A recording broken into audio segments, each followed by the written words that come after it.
He's fine. But he's him. He said, he told us the other day, let me be me. Let me be me. 4-year-old I know. looking at me dead in the eye going, just let me be me.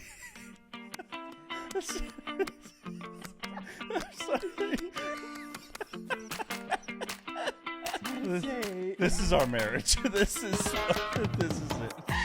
Welcome to Modern Parents Podcast. I'm Danielle. And I'm Vince. And today's video, which is going to be episode 8. That's crazy. We're 2 away from 10. 2 away from 10. That's how math goes. That is. So congratulations. We want to talk about something that is very, very important. Something that a lot of people in today's day and age, a lot of families are going through. And that is shift work. So I'm a blue-collar worker. I've been a blue-collar worker. And we kind of talked about this a little bit in some previous episodes. But I've been white-collar and blue-collar. Mm-hmm. You know, I've worked at a factory. I've worked from home. You know, done a bunch of stuff. So being a blue-collar worker, my previous positions I've worked at was shift work. Yeah. And I think from a stay-at-home mom perspective, there are definitely some sides of it that I didn't get to see. And then from a husband side of it, there's also that like little bit of guilt, right? That trade-off. So that I think men need to be able to talk about. Yeah. That a lot of it is afraid to talk about. A lot of men don't want to talk about it because they don't want to seem weak.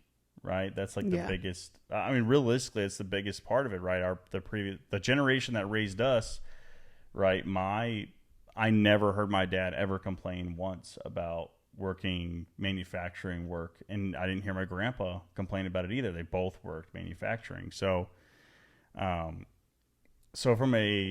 just a background on this, when I started in manufacturing, I started off as a supervisor, like low totem pole. I was the newest one, so I got all the terrible shifts. So I started off working, trained on days, but then I worked nights. I worked 12-hour rotating shifts, and they made it extremely hard because when you guys were awake, I was sleeping. Mm-hmm. And then in order to stay on the same schedule, it was the first time I had worked that kind of rotating schedule. I'd done night shift when I was in the military, but it wasn't. You didn't have kids or like. It wasn't that bad. So, but having 3 kids and we had a newborn essentially, and then a 2-year-old, and then Wyatt was 5. Yeah. So I went from nights to swing shift. What they called swing shift, which was like mid shift, second shift. And then from there, I went back to nights again. And then I went to a weekend shift. Yeah. Where I worked only weekends. Yeah. But I was also going to school. Yeah. So I was going to school Monday through Friday.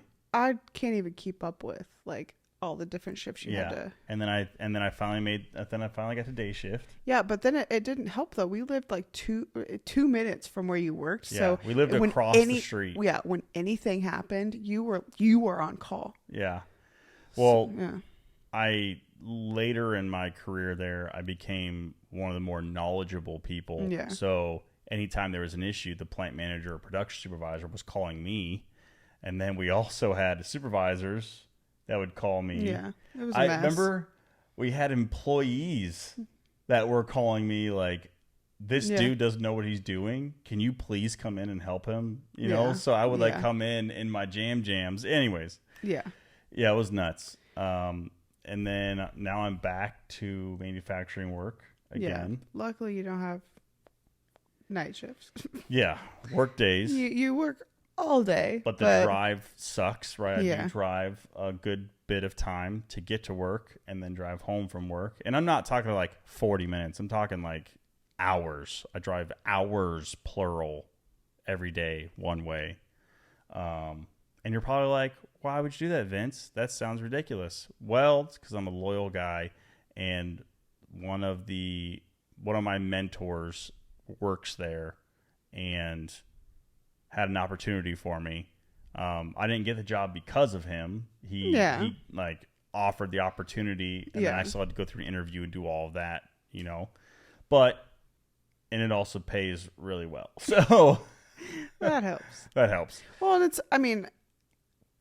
it's easier for you to take a job like that because I am home, so you don't have to worry about like, okay, well, I have to be home at this certain time to get kids because my wife is not off work yet, or whatever the case may be. Yeah. Like, does it suck having to drive? Yes, but also, like, you're able to do that. Yes. Because I don't have to work, because you are able to work a job that pays enough money to where I don't have to. Yeah, there's a trade-off. You know, it's just, So that's a good segue talking about the stay-at-home mom of shift work. Like, what was the hardest shift for you? And then what was the hardest thing to do? Definitely when you were working nights, because, I mean, we had just had a baby. I mean, newborn baby. So obviously, like, bringing home a new baby is just, it's hard getting into any sort of routine. Well, and I only got to stay one night. Yeah, you only left work to come to the delivery room. Yeah. And so that was tough, but just like getting in this new, like, you're already tired. Yeah. And so having no help overnight, you know, that really sucked. But when you were home, you were asleep during the day, you know, and so trying to keep the baby quiet, trying to keep the other two kids quiet so you could sleep, so you could go to work. That was tough. And it wasn't like I wasn't, it wasn't like I didn't want to help. No, yeah. And I tried to wake up a little bit early so that way I could spend time with you guys. Yeah. But I was so exhausted because I'm a very hands-on supervisor. I try to learn the job, the employee's job. On top of that, too, it was a very, very new experience for me. Well, and at the beginning of you working there for a couple months, we lived an hour away still. Yeah, so I drive an hour, and when you're working 12s, it's really not 12s. Any supervisors out there, any good supervisor worth their salt understands that you're there 30 or 40 minutes early, and then, you know, if you got to work your 12-hour shift, and then you're there 30 or 40 minutes later, if not more. Yeah. And then I had an hour drive before that and an hour drive after that. So my 12-hour day turned into a 16-hour day. I think things got a little better when we moved closer because you were 2 minutes away. But then the problem became they wanted me to stay longer and longer. Yes. There was times where I was supposed to get off at 6 and I get home until 10 o'clock at night. Yeah. Well, that was whenever you weren't nights anymore. Yeah. Yes, that's true. So that was day shift. Yeah. But what I was trying to say is, like, I would go in at 6 o'clock in the morning. Yeah. Shift would start at 7. Yeah. I was supposed to get off around 6:30, 7 o'clock. Yeah. I wouldn't be home until 10. And then had to try to turn around, and it was just crazy. Yeah. So I think for me, it was hardest when you were working nights, just because I felt like a lot of not just the household things, but the kids were like on me, and there wasn't really ever opportunities for me to have a break. Yeah. Because you had to come home and sleep. And it I will say, from like a kind of a little bit of a dad guilt perspective, like I had, and this is something I struggle with to this day, is I didn't have a relationship with Cooper. Yeah. Because I didn't hold him as much as I wanted to, or whatever, because I was so focused on making sure I was good at my job. Yeah. That I could pay the bills, that you could stay home. Yeah. Like, because for you it was important to have at least one of us home. Yeah, and there's a trade-off that has to happen. Yeah. So for you were willing to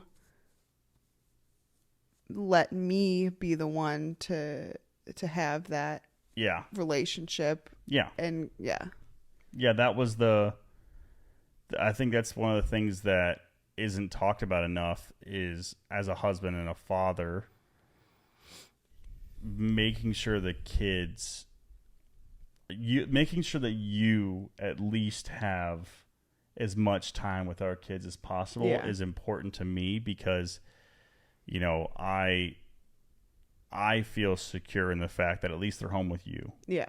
All the crap you hear about daycares and like all this stuff. Well, and obviously there's families who have no choice. Both parents have to work.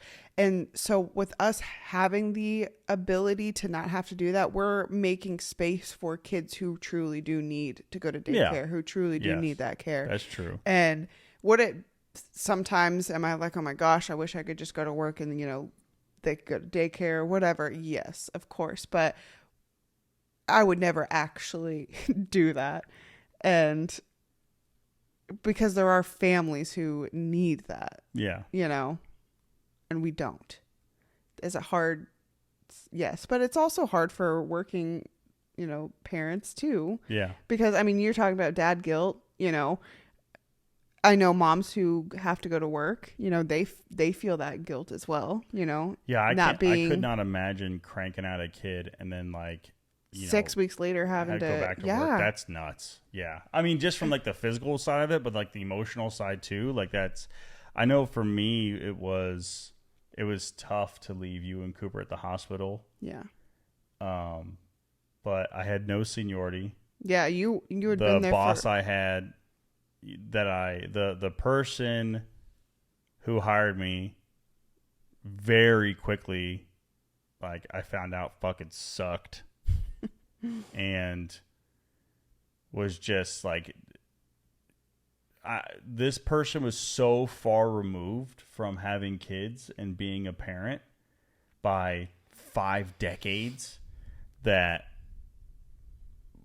you know, I was very clear during the interview process, like, hey, my wife is several months pregnant, like, we're going to have a baby soon, like, whatever the case may be. I know I'm not going to have a lot of vacation or whatever the case, but I would at least like to have, you know, 48 hours with them, whatever. And it was like, you know, they're like, oh yeah, absolutely. Yeah, sure. Yeah. And then when the time came, it was like pulling teeth. And I was just at the point where I was like, I'm going to lose this fucking job. Yeah. You know, and we couldn't afford for me to lose a job. Yeah. So it was just that whole situation is just tough. All the stress that as a provider, husband, you know, and then the trade-off of like, I don't get to see my kids. I have to be at work and do a good job. Yeah. So I have to get sleep. Yeah. Because if I don't, I mean, in manufacturing in general, most other places, I'm not too sure. Because like I said, I've worked a couple of different kinds of jobs, but manufacturing, sleeping on the job is a automatic. Does not matter who you are, what you are. You get caught sleeping, you're getting termed. And we just couldn't afford to do that. Yeah. You know, I just lost a job. Yeah. So got this job like. Well, I think that's what made it so tough too, is because you were working an office job, you were working just a regular 9 to 5, and so the big jump from like you being gone for 8 hours a day to you being gone for not only like almost, I feel like double that amount, but it was like at the most difficult part of the night, you know.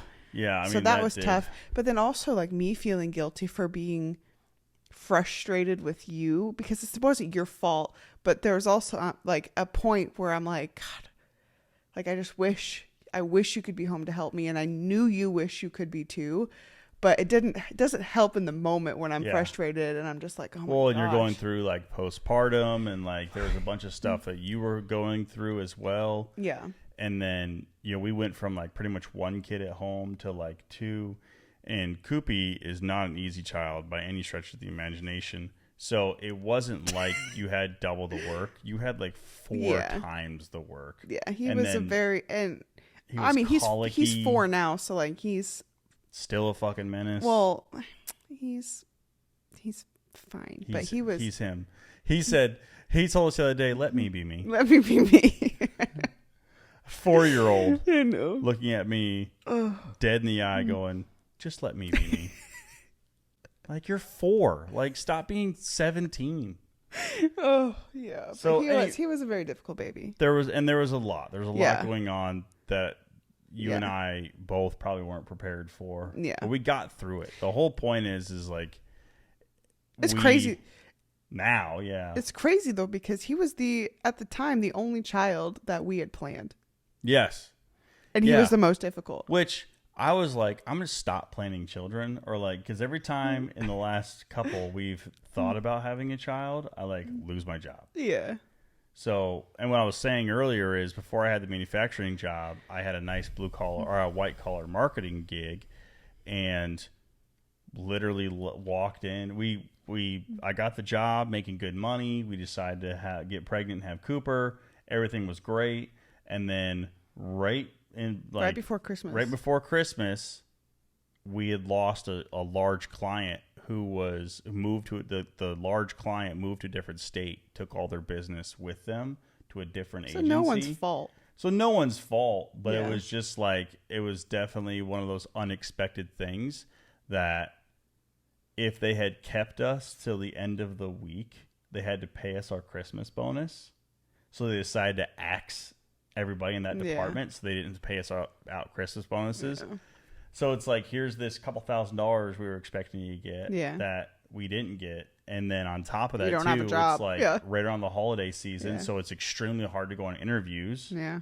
Because no one's hiring. Because in most white collar worlds, marketing, finance, whatever, like pretty much the second week of December to the second week of January, there's no executives around, no hiring managers, no man, like everyone's going on vacations, all that kind of stuff. So, and then I get you go to a manufacturing gig where it's like, taking people. Yeah. They're taking people like crazy, but you might get holidays off. You might not. Yeah. Like the gig that I work now, I get 2 days off. Yeah. 2 company days off. The rest of it, like if you want off, you have to take it off, use vacation or whatever. But, I worked the most previous job. They gave us 2 weeks off between Christmas and New Year. Yeah. So it's just like, I don't know, everything that I've tried to do. And like I said, talk about that dad guilt is always a trade-off. There's always an emotional trade-off that a father has to make between providing for his family and spending time with his family. Yeah. Like, do I want to drive 2 hours like to work? No. Yeah. But does it provide a life for all of us that is very comfortable? Yes. Yeah. So it's just, I could be home earlier to spend time with the kids. I could have more time, that's why when I get home, it's like that hour or 2 that I have with them before they go to bed. It's so important. Right. Yeah. And, it's, you want to veg out. Like you want to be, because 2-hour drive, you would think, and I know you've made this comment a couple times, you would think it's like, oh, you get 2 hours to yourself, right? And it's like, no, you have 2 hours of like people trying to kill you. Like people, stupid drivers, people who are rushing home, doing the same exact thing I'm trying to do. But in the process, they're trying to run their, 4Runner SUV up the ass of my car because they want to get around me. It's stuff like that. But But from you, there's always. Sorry. No, go ahead. I was gonna say there's always gonna be like a trade-off to something. Yeah. Like you working obviously provides for us and lets me go and do whatever I want to do with the kids. And then for me, it's like me being home. The trade-off is I'm home all the time with them. Like, which is also difficulties there. Yeah. Yeah. And there's anything you do as a parent, there's going to be like pros and cons. And like, I don't know. I think you have to find the good things in everything that you do, regardless of if you work, if you're home, if you work from home, like there's always going to be something that. And that's why I'm very fortunate for you as you look at that. For me, I'm like, fuck this, fuck everything. Like I'm always in that kind of mindset where I'm so drained because you give your energy all day long to other people. that you're not related to, right? Yeah. That you have no connection or bond with, right? You're giving your energy out all day long. You're holding in certain things. There's so many times, right? And this goes for everybody out there, whether you're a guy or a girl. There's so many times an employee or like a peer or someone will come to you and you just want to be like, get the fuck away from me.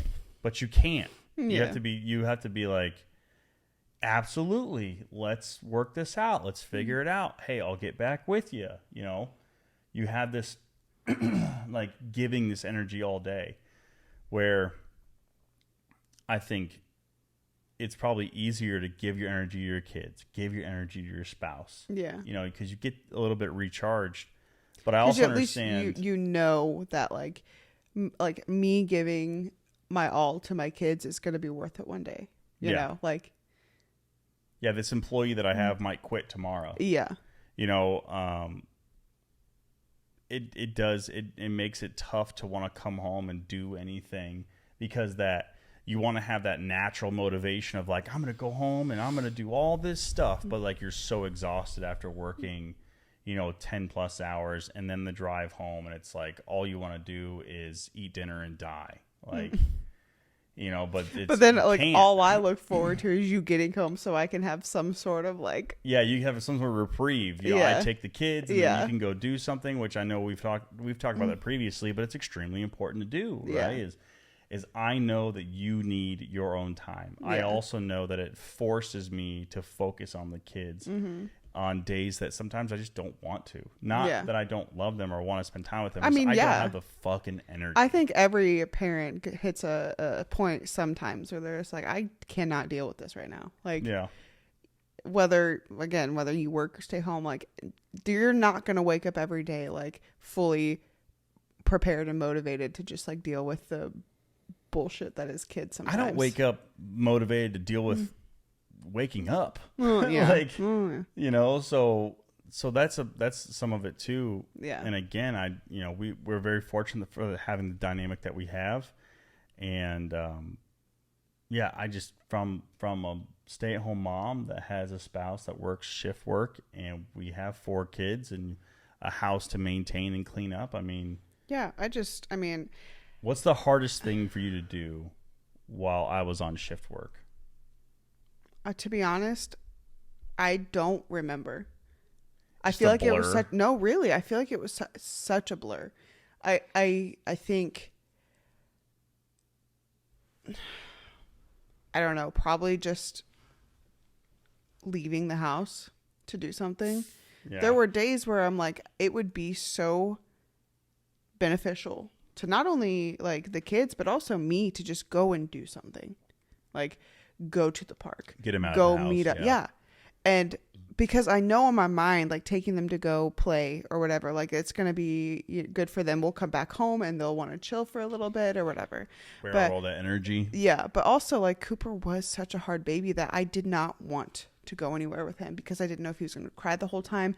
And Daniel was only 2 at the time. So he was still like trying to run off and like. Yeah. And not like cry. Cooper screamed. Yeah. I mean, it was piercing, wake the dead. Yeah. He still to this day has the same exact cry. Yeah. It's just not as often anymore. Yeah. But just like dealing with the toddler that's trying to climb, the playground equipment while I'm also having like a crying baby. Like I think leaving the house was difficult. Now, if I like planned with a friend, I knew I would be okay. Like, okay, I'll have an extra set of hands to help me if, Well, I also had massive anxiety about you going out by yourself too, because we were in an area we weren't familiar with. Like, you didn't know, the places to stay away from or the places you could go or like whatever there was a lot of that too, because where we live at, it's a nice area. There are nice areas. But there's a couple areas that are a little sketched. So just trying to figure all that out. Yeah. I mean, in general, it was a blur because I feel like I never got a chance to like live. I was just surviving in the moment. And I blinked and my newborn baby went from being a day old to 2 years old, and I'm like, what the heck happened? Yeah, what happened? Like, this dude didn't even know who I was. Yeah. You know? I mean, he did, but he really didn't want to come to me. Yeah. Like, we didn't have a connection. Yeah. At least with Daniel, I had more time to do things with, because you still worked. So I had Daniel when he was a baby all night while you worked. You know, I would get off work and we would do the trade-off and everything. And then Wyatt, obviously, you know, it was great. I was in the military. I got weeks off, you know, to be a dad. So him and I had a strong bond. But yeah, I mean, there are things that I think as men we have to make a very clear delineation on. Are you sacrificing for the betterment of your family? And that doesn't mean financially. That means stability. Or are you chasing money? Because if you chase money, it always runs. And that just because you're chasing money doesn't mean you'll have stability. There's a certain age that you get to and a certain size of family you get to where stability is what matters most.